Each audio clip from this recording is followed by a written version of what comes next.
కోటి విద్యలు కూటి కొరకే అన్నట్టు మనం ఏ పని చేసినా ఎంత కష్టపడినా కడుపు నిండా తినటం కోసమే కదా చేస్తాము. మరి అలా కడుపు నిండా తినాలి అంటే మనకి ఇష్టమైంది ఏదైనా ఒకటి ఉంటుంది స్పెషల్గా. ఇంట్లో ఎప్పుడు వంట చేసినా కానీ పిల్లలకు నచ్చిందనో, భర్తకు నచ్చిందనో, లేదా అత్తమామలకు నచ్చిందనో ఏదో ఒక వంటకం చేస్తూ ఉంటాం. మరి వాళ్ళకి వీళ్ళకి నచ్చిందని చేసేటప్పుడు మనకు నచ్చింది కూడా ఎప్పుడైనా ఒకసారి చేసుకోవాలి కదా.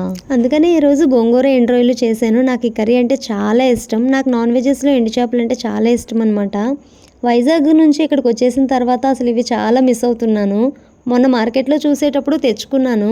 ఈ రోజు వండుదాంలే, రేపు వండుదాంలే అని చెప్పేసి 2 వీక్స్ గడిచిపోయింది. ట్యూస్డే సండే తప్పితే మధ్యలో ఏ డేస్ వండను కాబట్టి ఇంకా అలానే ఉండిపోయాయి. ఇంక ఈ రోజు పిల్లల్ని స్కూల్ బస్ ఎక్కించేసిన తర్వాత అక్కడ వెజిటబుల్ షాప్ ఉంటే అక్కడ గోంగూర చూశాను. ఇంకా చూడగానే అసలు అది తినాలనిపించింది. అందుకనే తెచ్చేసుకుని ఆ రొయ్యలు కూడా ఎలాగో ఉండిపోయాయి కదా అని చెప్పేసి ఆ కర్రీ అయితే చేసేసుకున్నాను. మీకు మీ ఫేవరెట్ కర్రీ ఏంటో తప్పకుండా కామెంట్ చేయండి. వీడియో నచ్చితే ప్లీజ్ సబ్స్క్రైబ్. బాయ్.